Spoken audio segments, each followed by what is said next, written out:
Karena capek bekerja, tidak mampu 20, oke, lari ke 8. Apa susahnya? Tidak usah ditabrakkan seakan-akan ini dalam agama satu pilihan, tidak begitu. Dalam agama ini, maka ada seorang ulama dalam satu buku saya baca, maka ada aja muakkadah khilafiyah. Aga boleh si'ah atau sa'ah. Keluasan dan keluasan Islam. Cocok mana?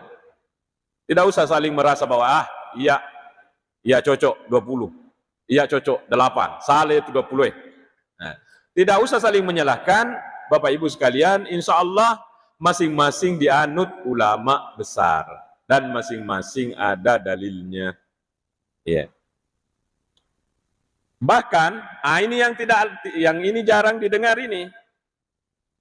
Kama nassa ala dzalika Imam Ahmad rahimahullah, sebagaimana hal itu dijelaskan oleh Ahmad bin Hambal. Wa annahu